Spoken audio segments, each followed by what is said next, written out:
My next guest is Daryl Stinson. Daryl's story of becoming a Division I athlete and then suffering a career-ending back injury, one of both hope and bravery.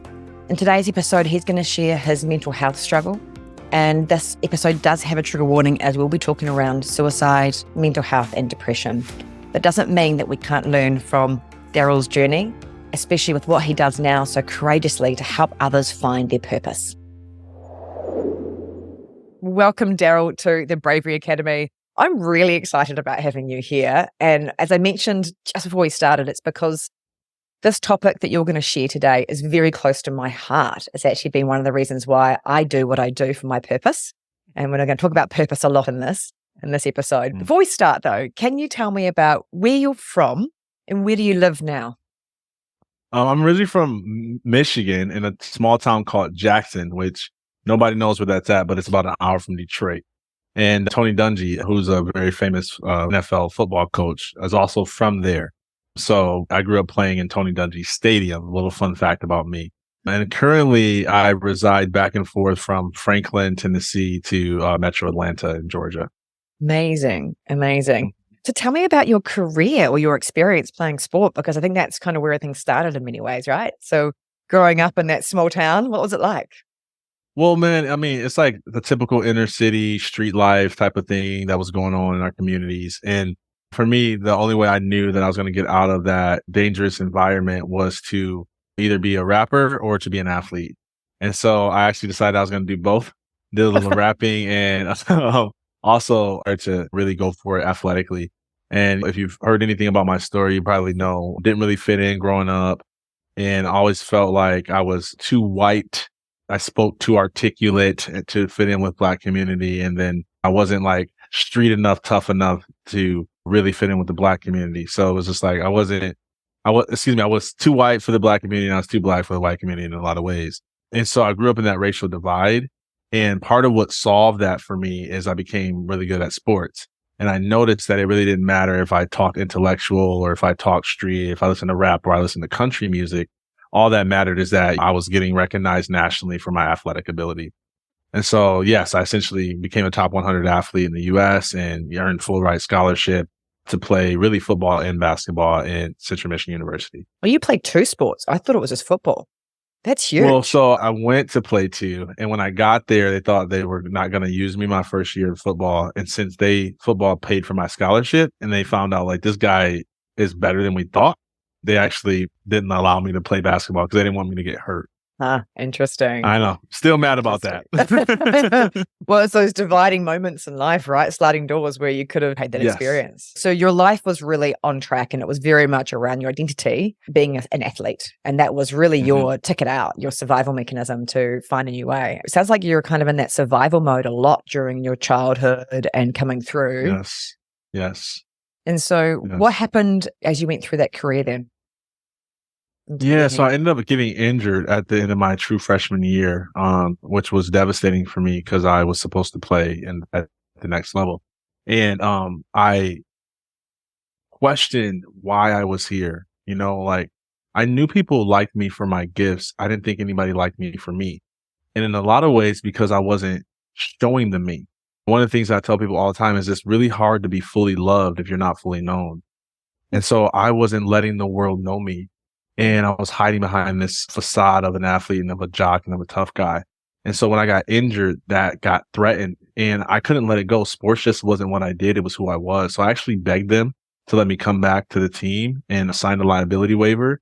And then I came back and I played for 2 years and I just put my body through all this pain of still pounding that injury over and over again, even though, it wasn't fully healed yet. And I managed to start for 2 years. Because I say me hurt was better than the next person fully healthy. But ultimately that just crashed and burned. I couldn't stand up straight. My performance dropped and, I was having a lot of suppressed emotions. And so that like my mental health wasn't stable. Like I started to have some of those suicidal ideations and things like that. And so ultimately they kicked me off the team because I wasn't useful anymore. And then that's when I was forced to face the fact that, hey, I don't know who I am. Everybody believes I'm this false version of myself. I can't hide behind this mask any longer. And ultimately, that's what, sent me down, this road of like, I don't want to be on this planet anymore. think it's really important to speak to that. Had you had depression symptoms before that at all? I did. I wasn't really as consciously aware of them, but when I look back, like that moment of being teased for talking too white and like this conflict of feeling like people are only hanging out with me because I'm an elite athlete, like I had moments where I was like, man, people wouldn't even care if I was around. Right. But I didn't know to call them suicidal ideations at the time. They were just thoughts, which is what a suicidal ideation is. But yes, I had lots of that growing up. It was just more intense once I removed that outlet of sports in my life. Yeah, I think that's really important as well, because it's that kind of combat sport as well really is an outlet for stress. You're in your fight Yes. mode, right? You're in fight mode the Mhm. whole time. So then when you're dealing Yes. with all those thoughts, so it sounds like the thoughts growing up are still really quite strong and negative, which is really Hmm. normal too. But I think your story is going to hope for others to see is that so many of us feel the way that you have felt, and we just still don't Hmm. talk about it. So I'm in New Zealand, obviously. We have a Uh-huh. really high mental health rates, one of the worst rates for suicide in youth. I think it's actually one of the top in one of the most developed countries, which is just disgusting. And while we try and do things, I still don't think we're dealing with a lot of the root cause behind it, even around emotions and around that mental health. Mm. What did you learn? Emotions weren't safe.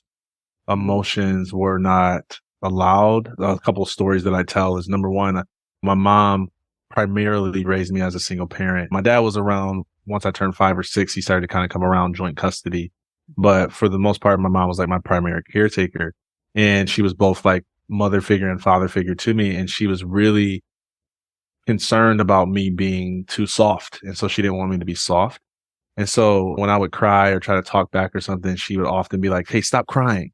And then if I would cry a little bit more, she would like raise her hand at me and said, "If you cry again, like I'll give you something to cry about," like threatening to hit me. And what it did is it like forced me to like suppress these emotions. And there was times where if I couldn't control the cry, she would literally smack me or send me to my room. And so it started to create this belief like, hey, my emotions aren't safe. You layer that on top of the fact that I live in a violent community, and if they sniffed or saw or smelled weakness in you, like you were going to get jumped, you were going to get bullied, you were going to get picked on. And so the number of times I ran from people who just tried to like jump me or beat me up because I was a tall person, they couldn't fight me one on one. They had to like gang jump me. It taught me, hey, when I'm walking up the street, I can't even show the emotion of being friendly because that's going to be a weakness to them. Okay. You layer that on top of the fact that like my father wasn't an emotional person at all. His dad never really even talked to him like that. And so my dad was a much better father than what he had. And I'm grateful for that. I always say he was like physically present, but he was like emotionally absent. And so the model that I had of a male in my life was like, hey, men don't communicate emotions. Okay. And you throw that on top of the layer of being an athlete, and we're taught not to show weakness. And here you have a whole ball of suppression. Okay. And so emotions were something that wasn't safe. It was something that got you picked on, something that got you bullied, and something that lost you respect.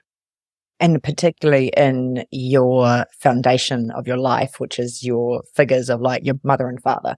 So I really think it's Yes. important to kind of, for people that may be listening at home, there might be some aha moments with that, because they go, oh, I had a similar thing. It's like be seen, not heard. Okay. Yep. So that does flow into worthiness and love and Yes. self-love. And so it's really Yes. then hard to know, where are you even safe? Like, where are Hmm. you safe in your life if Hmm. you're not safe at home to show your full Yes. self? And then how that evolves Yes. through. And I think that's the beauty of this as a man now. I know you've got 4 children, is that right? Yes. Uh-huh. Yeah. So breaking that 3 girls and a cycle, and boy. 3 boys and 3 girls and a boy. That's good. That's going to be a busy Yeah. household. I know. If we're going to be safely held, of course you had to hold it in. So it must have felt like a little volcano just brewing and brewing for you. Yeah. In retrospect, it was. While I was in it, it felt undetectable to me. Yeah. Because when you get so used to suppression, it becomes your norm, Yeah. even if it's not normal. Yeah. And Well, that's a really good point. I think that's the other bit of it. The differences I've learned as well around suppression and repression. So you get to a point Mhm. where you know you're not even doing it, just that repression. And so it Yes. just, and that's when your body keeps a score, and it's because in that Yep. survival mode. And I like just for people to Yep. see that there is a point where you can circuit break it. You don't have to stay in that space. And so Yep. where I work a lot from my physio background was always from the body. And I could see people coming in with this emotional and psychological pain and turmoil.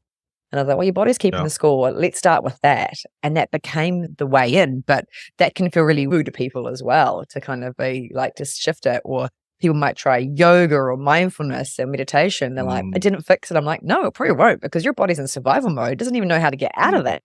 It doesn't even know how to get out of that freeze. So no wonder you felt that way in your childhood is probably what I'd say. It's a lot, and it's really common. And the more that we can talk about it and join the dots, we can start going, okay, how do we talk about these emotions differently? And I think that I've seen that in the last even 5 years in New Zealand, we're using it a lot more in schooling.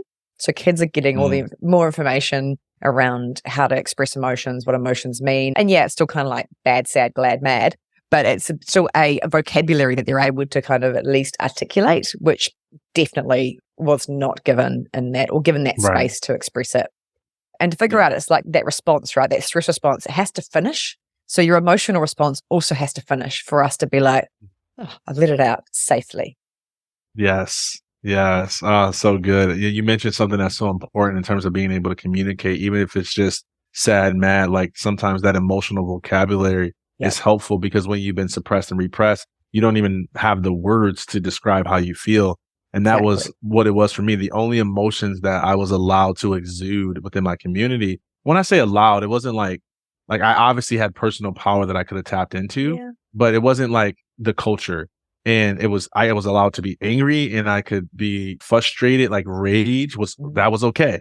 Right. And so even growing up as an adult, when I got married, still learning how to work through that, all I knew how to do was get mad. So every argument, what's wrong? I'm mad.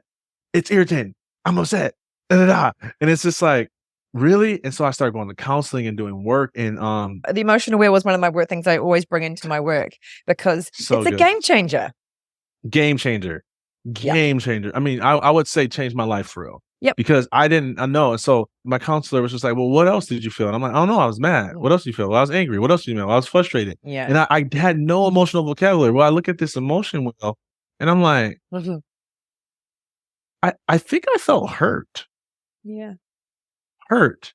And my ego had to die because to say I'm hurt as a macho, tough guy was so humbling, but it was so helpful, because how my wife responded to somebody who was angry was totally different than somebody who was hurt. She's going to run away, man. That's her survival mechanism as woman. It goes back to our evolutionary biology. We're like, well, we're not safe. If he's angry, he could hurt me. And that's even though that's not the truth, it's like the way that our body is wired as women. It's really fascinating to then go, okay, so how do you shift yourself? How do you become self-aware, which is what you've been doing? How do you self-regulate? And then I think the bit that's been really coming through the next chapter of your life sounds like the self-compassion. Is that right? Self-compassion. I think there's still some acceptance, some healing. And when I say healing, I don't necessarily mean in terms of like the wound that's there. I mean healing in terms of like, it's that part of healing where it's like, hey, you can take off the cast, but you still have to learn how to walk. Yeah. It's like beautiful. That feels like where I'm at. It's like this cast is off, like the wounds emotionally, the trauma is healed, but I'm still learning how to walk and be vulnerable in this world at the level that I'm doing as an influencer. And so that's where I feel like I'm at 100%. Take me back then to what happened after the career-ending injury. Yeah, so I just spiraled, man. Just let that darkness eat me alive. And ultimately, I ended up in the psychiatric unit in Detroit, Michigan for multiple attempts. And it was in there that my life changed. I found faith. I tell people that I did my first journal entry, saw my first counselor. I did my first mindfulness exercise. And I started to learn that I could access the same feelings of acceptance, of love, of connection, of respect within myself that previously I was getting from sports. And so the way that I say is I learned, man, hey, I can build my life from the inside out and not the outside in. And that was a paradigm shifter for me. And I left that place, and that's exactly what I went on a journey to do. So can we go back to your coaches that you had and the culture in the sport at that university level? Were they looking at any of this sort of stuff around your well-being as an athlete? Not really. I mean, people can't see what they're not aware of, right? Like you can only see that what you are. Like we don't see the world as it is. We see the world as we are. And so if I'm not an expressive person, if I'm not a vulnerable person, I'm not going to see an area where somebody else is not being that way because it's just normal to walk around suppressed. So you're talking about a bunch of athletes and a bunch of guys. Everybody was suppressed. Everybody. We're all just angry. We're all just taking it out on each other, beating each other up in sport. And nobody's really talking about feelings or emotions or anything like that. So the staff, the faculty, my teammates were completely unaware. They thought I was fine. In fact, in a lot of ways, they probably thought I was doing better than them because I knew how to put on the mask. I knew how to smile when I was around people. But it was when I went home and I was alone by myself and alone with my thoughts. That's when that emotion would well up and I would cry and I would like be in a rage or I would find a way to suppress somehow. So that's what that was like for me. So those are really good around the emotions and how it's coming through. Did you notice in your body what was happening? I was completely unaware. Now I can describe to you what's happening in my body now because I've done somatic work and I've been able to get all the tools and stuff. But then I had no clue. It was just all disconnection, not listening, suppression, spiraling the emotion. Like there was no like, what am I feeling? Or like I had no awareness. Now in retrospect, it was everywhere. It was in my gut. It was in my back. It was in my heart. It was in my legs. Like it was everywhere. But I wasn't at all sensitive to or aware of what was going on then. Also, that can be quite painful when you actually stop and feel it. Because the emotional pain and physical pain is still expressed in the same part of the brain. So when you're in the emotional state of pain and you're sensing that, and then the body's hijacking, especially that gut and heart, those parts are so powerful. And I think that's the big piece when we talk around mental health and suicide and being aware of like that. It's because of the way that we're trying to deal with the survival mechanism. And when we're looking at that, one of the things that's come through a bit more recently is really understanding this relief of tension. Because when we get into that instinct mode, we're trying to take that pressure off in any way. And that relief of tension can come from so many things that we do in society. Well, sporting, exercise was your relief of tension for a long time. It was. It was a really healthy one in many ways. And people can do that now, but then we can over-exercise and we can keep doing that. And we're still not allowing ourselves to slow down or breathe. And so we keep ourselves in that state. And then we have the other ways in our society around alcohol, big culture in our country in New Zealand, and drugs. There's an element of that coming through as well. And there's so many other ways, sex addiction, pornography, so many things that we are doing, trying to relieve tension and not dealing with the way that we actually feel. Yeah, because it hurts. And that part about the brain is a really big piece. But, I think deep down inside, there's everybody has that desire to be connected, to be seen, to be heard, to be loved. And one of the things that I think is important to mention is just the importance of vulnerability within this process, right? I tell people all the time, like when I was going through that, I used to put out little hints on social media and I wanted somebody to respond to these hints and be like, hey, are you okay? So I would say something like, for every dark night, there's a brighter day. Tough times make tough people. And I would want somebody to be like, hey, are you all right? Like, do you need anything? And nobody would. And at the time, it just made me feel worse because I felt, see, nobody cares about me. But in retrospect, I wasn't actually being vulnerable enough to let people know what I was actually going through. And I always tell people that vulnerability is like a Batman signal for love. It lets love know that it needs to rush in. How somebody would respond to for every dark night, there's a brighter day. It's totally different than if I would have been like, hey, I feel like people only love me for my athleticism. They don't love me for me. And I'm thinking about not being here anymore. I guarantee you I would have had people that would have reached out and offered to help and made sure I was okay. I would have got the love that I was desperately longing for on the inside. I just was too afraid and didn't know how to be vulnerable. So I always encourage people, if you're perpetuating that narrative around like nobody really cares, or if they did, I would self-assess and be like, am I being vulnerable? And that's not just true in a mental health crisis. That's true as a leader. You know how many leaders and executives and high achievers are walking around carrying the weight of the world on their shoulders, all because they won't open up and be like, I need help. I'm not Superman in all areas. I'm not Superwoman in all areas. Man, it's a powerful thing when we can actually tap into vulnerability. So how did it shift then after Detroit and going, right, I actually am worthy and I have got something bigger for me to do here. How did they get you to here? Man, I would describe it like following nectar. I was just searching for what felt right, what felt aligned, what brought me life. And some of it was finding myself again. Cause remember, I had adopted this street persona, this athlete persona, and masked this affectionate, loving person that I was on the inside. And so I had to like figure out, what music do I actually like? What do I actually like to wear? How do I actually like to show up in the world? And so there was a lot of personality assessments, a lot of like spiritual retreats, and a lot of journaling, a lot of meditation, a lot of just like asking myself what felt like tough questions. And then there was some exploration, right? Like trying out some things, trying out speaking, trying out writing articles for people, trying out working in this environment just to see what I was really passionate about, what was really sticking for me. And ultimately, the theme was all around communication. I had this gift to tell stories. I was won some awards working for a higher education institution. And then people started to ask, like, hey, what happened to that elite athlete guy? And they started to get out there and they asked me to come speak.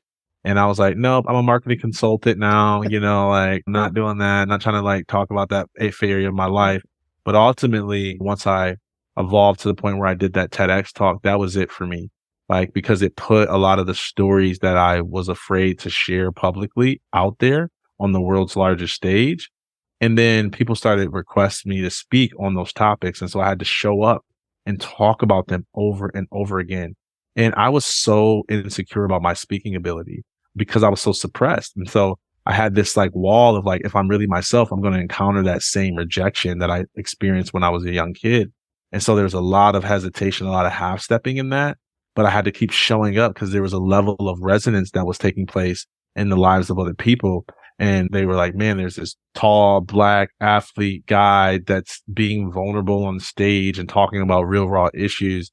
This is so helpful, so life-giving to us that it put a demand on me to continue to be that way, even though I didn't want to be that way. You got stuck with that personality again. I got stuck with that. I got that. And it was a gift to me. I needed it. It's actually how I came up with, it's not something new, but it's how I came to the revelation of the term story healing, right? And that people could heal from a process of telling and expressing their story, because that was my experience, right? I started to notice that the more I told these stories of pain and defeat and betrayal and of depression and of repression and of suicidal ideations, the more I realized, wait a second, I'm not that guy anymore.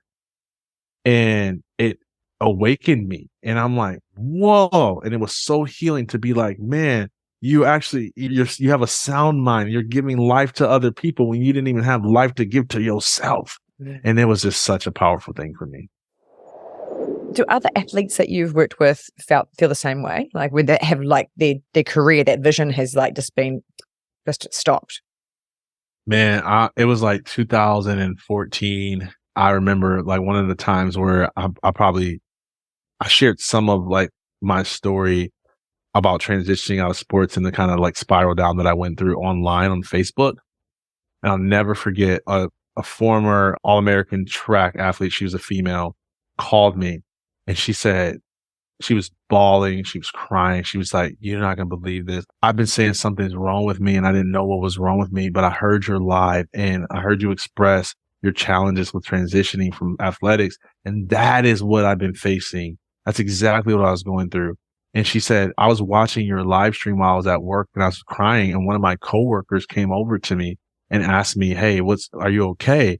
And she said, I started to explain to her, like, this guy that I'm watching. She said, my coworker started crying because her and her husband have been arguing because her husband has been going through it and trying to explain this thing to her and she doesn't understand it. She's like, why are you crying? You got your school paid for. You got to travel the US and play on the world's largest stages and national television. Like, what is there to whine about? Like, get over it. It's sports. And she just didn't understand the identity piece and the emotional attachment and the place that it was feeding on the inside of me. And she heard her husband through hearing my story. And it was such a powerful moment for me because I was like, man, this is the impact when I open up. This is the impact when I choose to be vulnerable. 100% of the time, somebody is going to thank me for that because they are in that same situation in some way themselves. I know you can't rewrite the stories, and this is the journey that you've been on, but what things would have made a difference to you? Oh my, I Big mean, question. we don't even have the time to get into that. There's so many things I would do different. Regret was one of the things I struggled with because I was such a smart kid. I was in accelerated learning classes as a kid. So I had this trajectory of like, I could have been student government president, and I could have been academic, and I could have went to an Ivy League school, and et cetera, et cetera. But I just had to be the athlete, had to be the jock, and had to be the street persona. And so I struggled with regret for a long time. So I would have done everything different. Specifically, I would have definitely got more in touch with my purpose and myself and my passion. Everything was about what makes other people happy, and it wasn't about what brings me happiness. Yeah. Okay. And so it's a good thing to say, hey, I know you're saving the world. I know you're doing all this stuff for other people. I know you're like taking care of employees. I know you're like leading, but like, are you really doing the things that bring you life? Are you really doing the things that you're passionate about? And if not, start to explore those things and start to add those into your life. And I promise you, it's going to start pulling you in that direction because it's life giving versus life draining. And we like things that bring us life. And so I would have definitely, did way more personality assessments, way more time in nature, way more self-reflection, way more journaling, way more dating myself. Yeah. I'd also been way more vulnerable. And I know we kind of talked about like being vulnerable from the perspective of like talking about the pains and the challenges one experiences. But in my experience, there is a spectrum of vulnerability that isn't just you voicing your pain. It's also you standing in your power, right? It's just as vulnerable to be like, hey, I'm struggling with this thing and I'm going through this issue as it is to be like, hey, I'm taking a stand for this belief in this particular area. And so I would have had vulnerability on both of those spectrum. So, hey, here's some of the struggles I'm going through. And also here's some of the truths that I believe. Man, I don't think that we should be gossiping. I don't think we should be pumping drugs throughout our community. I don't think that this is how we should lead our culture. I don't think that this racial divide and calling Black people who are intellectual whites is something that we should do. I'm going to stand in that power. And that's vulnerability, just like it is to talk about my pain and my traumas that I've been through. And that's a really important piece because every time I bring up, especially around high achievers, the power of vulnerability, the first thing they think of is the one end of the spectrum.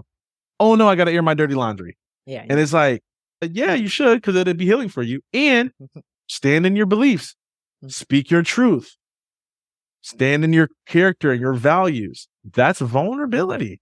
And a lot of times, if you struggle with vulnerability on one end of the spectrum, it's probably likely that you struggle in the other area to some degree. The other piece that I'll throw in there too is like, I found it to be helpful to ask specific questions, right? So yes, I can go, hey, how are you doing? No, how are you really doing? No, how are you really doing? But I can also go, hey, how's your marriage going? How's the cash flow in your business? Specific questions is going to help bring up specific emotions, okay, and give people the opportunity to get beyond that surface level. So I found that to be really helpful as well. What I like there as well is you had to be pause. So often people will just go, oh, no, it's fine. And you're like, just sit quietly waiting for someone to actually answer. And then they go, well, actually, this has been happening. And because people don't actually know, are you really listening? You can be vulnerable, but you have to have someone that's going to hold it and be able to listen and feedback. There's some really amazing tools around that. How do you actually listen and make somebody feel safe? That is a really big thing to explore. And if you haven't done it before, there's some great tools, heartfelt listening, nonviolent communication, other tools I work with people for them to, and even just use with them, because it's such a powerful thing when you realize, oh, this is actually what I'm saying, and to hear it back. That's when the tears come. And what you've been saying is when you share your story, in many ways, that's mirroring for people. And when they hear that, it just allows something in them to go, oh, release. It's big. So what do you do now after all this and finding that purpose? I know a lot of your work, you've written a book. There's a lot of work around sharing that purpose. Where has that led to? Yeah. Man, empowering other people to share their God-given messages with the world. Right now, and really it's been going on for I've always done it. Like I taught public speaking when I was in higher education, and like I always had coach speakers on the side to teach them the principles that I was doing to get booked and paid to speak and things like that. But probably was really like the last 3-4 years has really been solely dedicated to elevating other voices, because I was going around, I was speaking like multiple times a week, and I was like, I'm gonna change the world. I'm gonna change the world. I'm gonna change the world. And I don't know, I just had this 2x4 hit me over the head one day that was just like, hey, if I spoke every day, 3 times a day, You're never going to get it wouldn't change the world. No. I need to empower other people with other stories and other voices and other areas of expertise to get their messages out to the world. And so I started to do that. And that's what my life is about right now. And specifically about working people who care about the long game in that. Our company, Seeding Greatness, it comes from this quote, this Athenian quote, that communities flourish when wise elders plant seeds beneath trees they know they'll never sit under. And I think that to me, that's what my life is about. Like, I might not ever know the true ripple effect of my impact, but that's why I'm doing it. It's for the people that are going to come after me and my children's children. And so that's what my life is about right now, and helping people to do that in a way that, yes, grows their business, but also helps them to open up and to heal from their own stories. Seeding greatness. I love that quote, and it gives me chills. I can visualize these communities sitting under that tree, but then those elders. And yeah, I can just visualize the people that have stood behind me in my life and my ancestors. Once you see that, you also go, it's bigger than me. Yes. Much bigger than 100%. me. 100%. So how do people work with you, and what do you do now? Yeah. Helping people to get their stories out there in the world, doing TEDx talks. I was just talking to a client this morning about coming out to Australia and helping them to produce some content. So we do some content days for clients. And it's really about helping them open up and express and share stories that maybe they haven't shared in a while, or in a way that they haven't shared them before. Because I believe the more fully expressed we can be as leaders, my highest belief is the more open we are to the divine, but also the more impact that it makes into the world. And so that's about a lot about what my life's work is about. Thank you so much for sharing all that you're sharing. I feel my heart is very warm from talking to you today, Daryl. I feel really joyous about having connection with people that are living their purpose. Can I ask you what bravery is to you? Bravery is feeling all of the fear, all of the insecurity, all of the doubts, all of the what if this doesn't work, all of the what if this does work, and still doing it anyways, to the best of your ability. Bravery is having blind faith. Bravery is giving everything you got, even when everything in you is saying don't do it. Thank you for tuning in to the Bravery Academy. Don't forget to hit that subscribe button. And if you're looking to take your support for the podcast to the next level, visit patreon.com/The Bravery Academy to access exclusive content and get early access to our upcoming episodes. Your feedback means the world to us. So please take a moment to give us a 5-star review on Apple Podcasts. Thank you for being part of the Bravery Academy community. Stay brave, stay curious, and keep challenging yourself to grow. Until next time.